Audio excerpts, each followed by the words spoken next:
তোরে আমি কইছি না তুই আমার বাড়ি আশপাশে আসবে না, আমার বাড়ি আসবে তোর গুরগুর না করতে বারণ করিস না আমি। কবির প্লিজ কবির, একটাবার তুমি আমাকে আমার মেয়ের সামনে যেতে দাও, ওর মুখটা একবার দেখে আমি চলে যাবো, আমি ওকে ছাড়া আর থাকতে পারছি না। থাম, নেগা কান্না করবি না একবারও। তোরে আমি আগে বুঝাইছিলাম না, আগে তোর কত বোঝান বুঝেছিলাম যে আমাদের একটা ছোট মেয়ে আছে, তুই এখন এরকম সিদ্ধান্ত নিস না। আমার মেয়েটার মুখের দিকে তাকিয়ে অন্তত আমাদের বাসায় থেকে যা।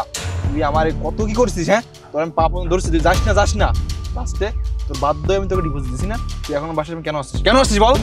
কবির আমি আর আসবো না, বিশ্বাস করো আমি আর আসবো না, তুমি শুধু আমার মেয়েটাকে আমাকে একটা নজর দেখতে দাও। তুই শোন, কোনোদিন আমার ওই মেয়েকে দেখতে শুতেও পারবি না।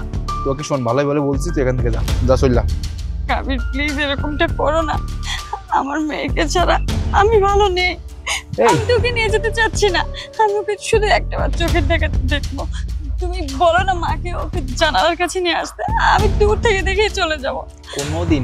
কোনোদিন আমার মেয়ে জানলার কাছে আসবে না। তোকে আমি বুঝাইছিলাম না যখন আমার সঙ্গে সংসার করতিস, তোর আমি সবসময় বুঝাতাম না তুই সারাক্ষণ এই ফোন, কোথায় কি দেখবি, কোন ড্রেস অর্ডার করবি, কোন খাবার খাবি, তুই সারাক্ষণ এই ফোন নিয়ে পড়েছিলিস।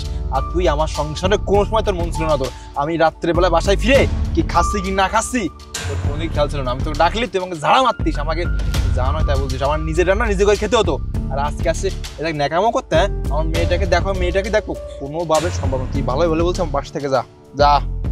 না কবির এভাবে বলো না প্লিজ। তুমি শোন, তোর আমি ভালোই বলে বলছি, তুই সসম্মানে আমার বাড়ির সামনে থেকে যা। তা না হলে তোর গায়ে কিন্তু আমি হাত তুলতে বাধ্য হয়ে রাস্তাঘাট সবার সামনে, বোঝা গেছে? যা। কবির এরকমটা বলো না, তুমি কেন বুঝতে পারছো না? আমার ভুল হয়ে গেছে, আমি তো সেটা স্বীকার করছি।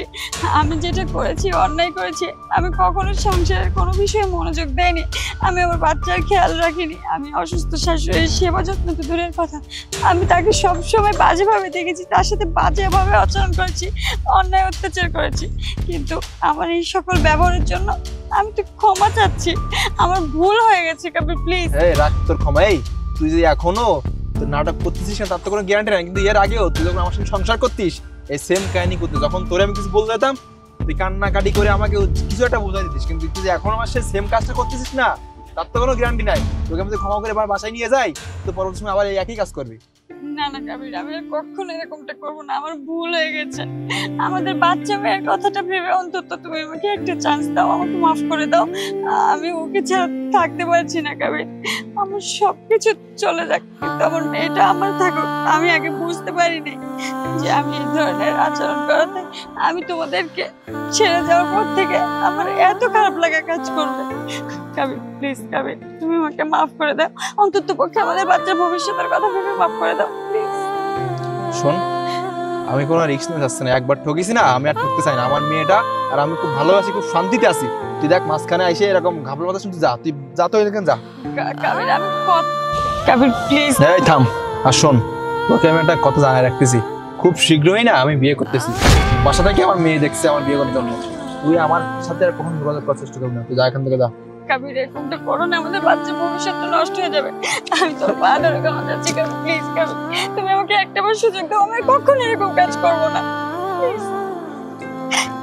ঠিক আছে, তুই যখন এত করে বলতেছিস তোকে একটা সুযোগ দেওয়াই যায়, কিন্তু শোন নেক্সট যদি আমার বাসায় গিয়ে আবার এরকম একই ভুল করিস বারবার, তাহলে কিন্তু সত্যি তোর সাথে খারাপ হবে অনেক কিছু। আমি কিন্তু তোর কি যে করবো আমি নিজে বুঝতে পারতেছি না।